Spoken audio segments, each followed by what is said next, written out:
Welcome sa Philippine Island Weather Update. Narito na ang Bagyo Update today. Narito ang latest update natin hinggil nga sa bagyong si Marce. So makikita natin sa ating latest satellite image animation na bagamat nasa dagat pa yung tinatayang sentro ng bagyong si Marce, ay patuloy nga itong kumikilos palapit sa kalupaan ng Northern Luzon area. Makikita rin natin na yung makakapal na kaulapan nito ay tumatama na nga sa ilang bahagi ng Northern Luzon, particular na dito sa may bandang Batanes, Babuyan Group at mainland Cagayan. Kanina alas 4 ng hapon, ang sentro ng bagyong si Marce ay tinataya nating nasa laing 295 kilometers silangan ng Apari, Cagayan. Taglay ni Marce ang lakas ng hangin, umabot hanggang 150 kilometers per hour malapit sa gitna nito at yung pagbugso naman ay umabot hanggang 185 kilometers per hour. Mabagal na naging pagkilos nito pakanluran nitong nagdaang 6 na oras.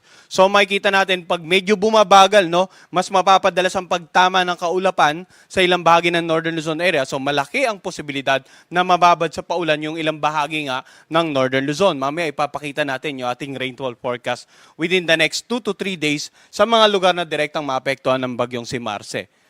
So makikita natin sa latest forecast track na halos hindi naman na bago kumpara sa mga previous forecast track na ipinalabas nga natin or nakapaloob sa ating mga tropical cyclone bulletin na pinalabas natin itong mga nagdaang araw. Makikita natin na posibleng itong sentro na ng bagyong si Marce ay maglandfall dito sa may bandang Babuyan Island area or tumawid sa karagatan dito nga sa may bandang pagitan ng Babuyan Island at ng mainland Northern Luzon. Tapos kung mangyayari itong tumama dito sa northeastern part ng mainland Cagayan, posibleng yung sentro nito ay tumbukin ang ilang bahagi nga ng Northern Luzon, Apayao, Ilocos Norte. Or kumilos sa mga karagatan na may kalapitan sa mga nabanggit nating lugar. Hanggang inaasahan natin yan hanggang Biyernes ng umaga. Samantala, yung lakas nito, inaasahan natin ngayong araw, bago ito tuloy ngang tumawid dito sa may bandang Babuyan Channel at posibleng lumabas ng ating Philippine Air Responsibility sa darating na Biyernes. So ulitin natin, dapat maging handa yung mga kababayan natin dito sa Cagayan, particular na sa may bandang Santa Ana, yung mga kababayan natin sa may bandang Babuyan Island, dito sa Apayao at Ilocos Norte, sa posibleng pagtawid or napakalapit na pagkilos ng tinatayang sentro ng bagyong si Marce. Samantala, lahat ng lugar na babanggitin natin na may warning signal ay dapat maging handa din po. Tamaan man kayo ng sentro or hindi, basta nasa loob ng periphery ng bagyo at may warning signal, dapat maging handa. Dito sa ating image, makikita natin itong bandang northeastern part.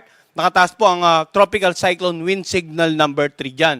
Samantala yung dilaw na part naman, tropical cyclone wind signal number 2, dito nga sa may bandang Batanes, natitirang bahagi ng Cagayan kasama ang Babuyan Island, itong northern portion ng Kalinga, itong northern portion ng Abra, itong Ilocos Norte, itong northern portion ng Ilocos Sur, at ang lalawigan ng Apayao. So pag sinabi nating may warning signals number 3 and 2, maliit na lang yung lead time niyan or yung palugit bago natin actually maramdaman yung sama ng panahon.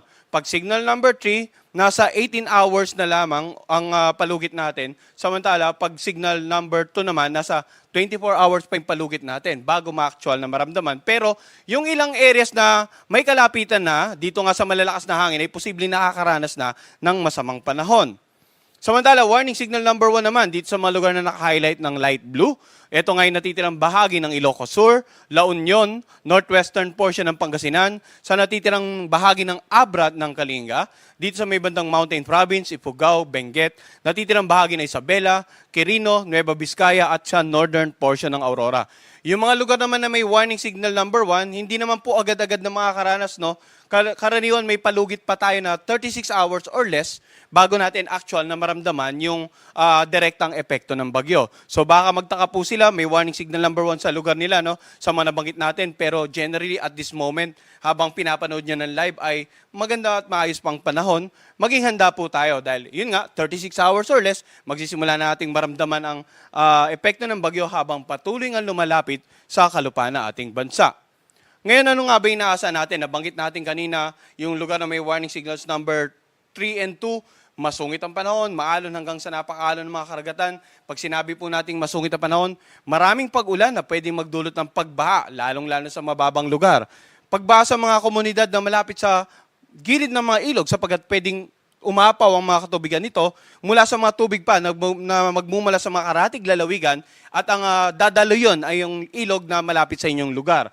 Samantala, pagguho ng lupa naman sa mga lugar na malapit sa paanan ng bundok, lalong-lalo na yung mga previously naapektuhan ng bagyo, may posibilidad na medyo malambot pa or loose pa yung mga soil malapit nga sa paanan ng bundok at konting paulan lamang ay magdulot ng mga pagguho ng lupa. So, bukod pa dyan, yung malalakas na hangin, no? Yung malalakas na hangin sa lugar na may signals number 3 and 2, pwedeng makapagpatumba ng mga ilang uri ng pananim, makasira ng mga bahay, lalong-lalo na yung mga gawa sa mga light materials, at pwede rin po ito makapagpatumba ng poste ng kuryente. So ngayon pa lamang, hopefully nakapag-prepare na po sila, nakapag-stockpile na ng kanilang mga goods para critical kasi simula ngayong gabi hanggang sa darating na Biyernes, yung pagtawid ng bagyo, para sa kasagsagan ng pagtawid nito ay as much as possible, nasa loob na po tayo ng bahay, handa na po tayo sa ating mga kagamitan, extra supplies, at maging safe tayo habang tumatawid o nananalasa yung epekto ng bagyo sa kanilang lugar. Bukod sa mga lugar na may warning signals, may mga occasional na pagbugso din ng hangin sa mga lugar outside the storm area. Nakararaming bahagi ng Cagayan ngayong araw, Cordillera Administrative Region, Ilocos Norte, Ilocos Sur at Pangasinan. Samantala, bukas naman may mga pagbugso ng hangin sa Zambales, Bataan at Polillo Island. At sa darating na Biyernes sa Bataan, sa northern portion ng Cagayan, kasama nga ang Babuyan Island, sa eastern portion ng Isabela at Ilocos Region.